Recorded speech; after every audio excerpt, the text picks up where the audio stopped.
भारत में जाति व्यवस्था सदियों से चली आ रही है। इस व्यवस्था में दलितों को सबसे निचले पायदान पर रखा गया और उन्हें अछूत समझा गया। उन्हें शिक्षा, मंदिर में प्रवेश और सामाजिक बराबरी से वंचित रखा गया। महिलाओं को तो दोहरी पीड़ा सहनी पड़ी, जाति और लिंग भेद की। आजादी के बाद डॉक्टर बाबा साहब अम्बेडकर ने संविधान के माध्यम से दलितों को समान अधिकार दिलाया, लेकिन समाज की मानसिकता बदलने में समय लगा और आज भी दलितों पर अत्याचार की घटनाएं कम नहीं हुई है। 21वीं सदी में भी दलितों के साथ अन्याय होता रहा।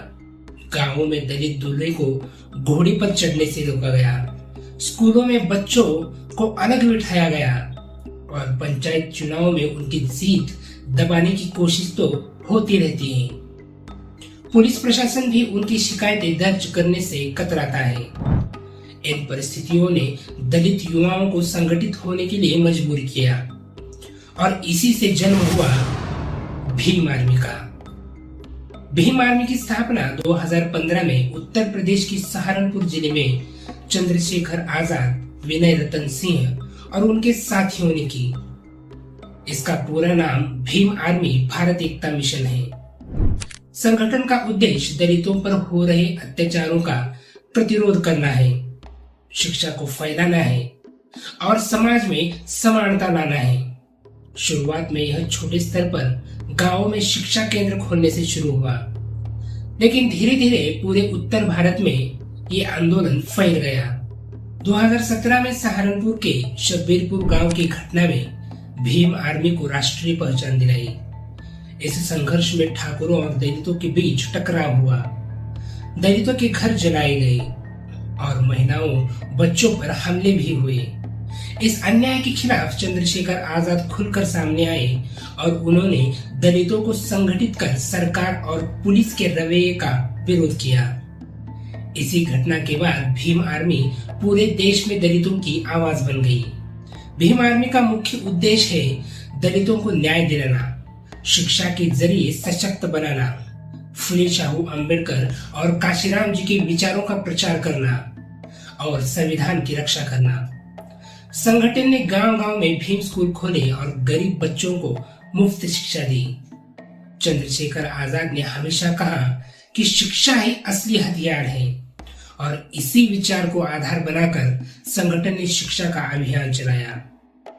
चंद्रशेखर आजाद एक साधारण परिवार से आते हैं।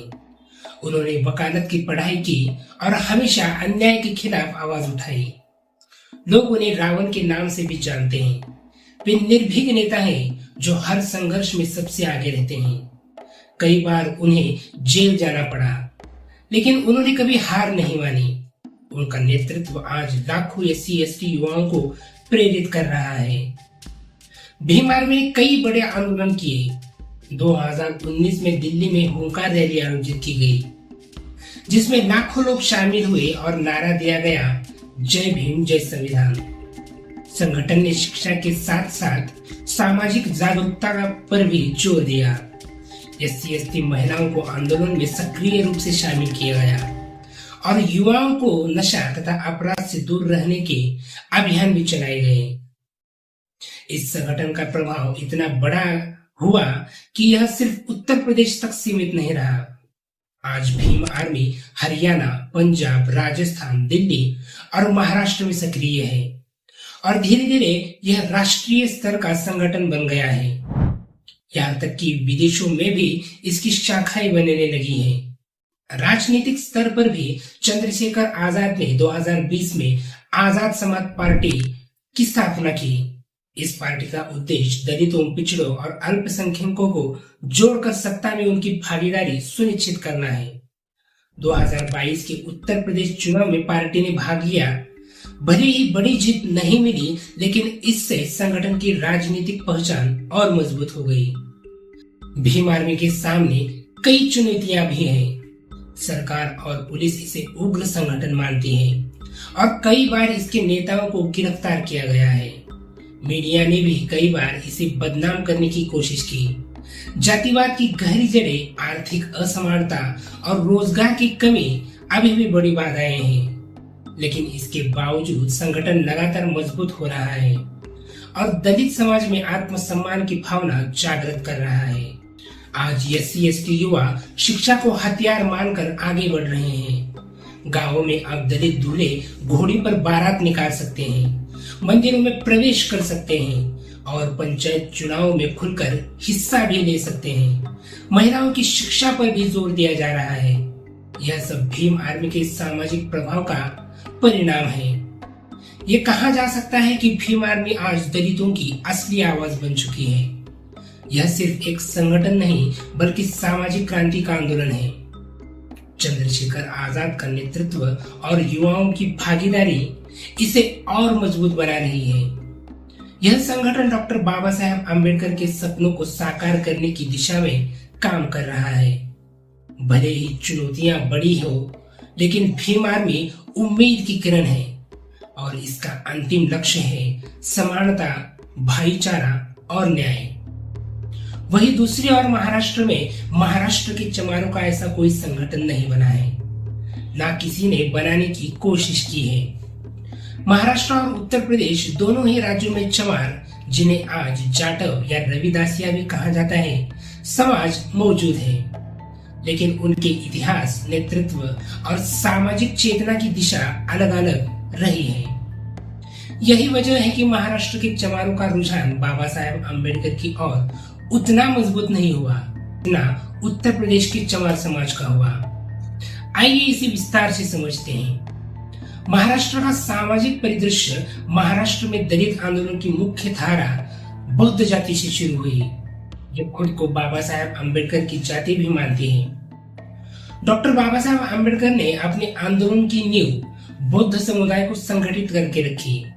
बाद में अन्य अनुसूचित जातियों ने भी जुड़ना शुरू किया, लेकिन नेतृत्व मुख्यतः बौद्धों के हाथों में रहा। महाराष्ट्र के चमार समाज का परंपरागत जुड़ाव संत चोखा मेला, कबीर पंथ और कुछ हद तक रामदासी परंपरा से रहा। इस वजह से उन्होंने डॉक्टर बाबा साहेब अम्बेडकर के आंदोलन से दूरी बनाए रखी और खुद को बौद्ध आंदोलन से बाहर समझा। उत्तर प्रदेश का सामाजिक परिदृश्य उत्तर भारत में चमारों को धीरे धीरे जाटव नाम से राजनीतिक सामाजिक पहचान मिली। यहाँ 1920 से 1930 के दशक से ही जाटव समाज ने डॉक्टर बाबा साहेब अम्बेडकर के विचारों से सीधा संपर्क बनाया। कांशीराम और बसपा आंदोलन ने जाटव समाज को अम्बेडकरवाद से गहराई से जोड़ दिया। जाटव समाज ने बाबा साहेब अम्बेडकर को अपना मसीहा माना और राजनीति में बड़ी ताकत बनाई।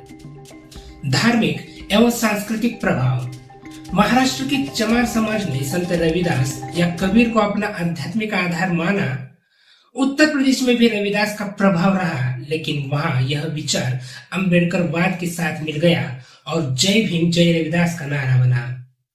जबकि महाराष्ट्र में रविदास या चमार समाज ने डॉक्टर बाबा साहेब अम्बेडकर की जगह अपनी स्वतंत्र पहचान बनाए रखने की कोशिश की। महाराष्ट्र में दलित नेतृत्व लगभग पूरा बौद्ध समुदाय के हाथों रहा और उत्तर प्रदेश में जाटव या चमार खुद नेतृत्वकारी जाति बन गए। नेतृत्व का फर्क ही यह तय करता है कि कोई समाज किस महानायक को अपनाए। महाराष्ट्र के चमार बाबा साहब को कम मानते हैं क्योंकि वहां का आंदोलन बौद्ध जाति प्रधान रहा और चमार समाज ने अपने संतों और परंपराओं को केंद्र में रखा। वही उत्तर प्रदेश के चमार बाबा साहब को मानते हैं क्योंकि वहां उन्होंने सीधे बाबा साहेब अम्बेडकर से प्रेरणा ली और बाद में बसपा आंदोलन ने उन्हें अम्बेडकरवादी राजनीति की धुरा बना दिया।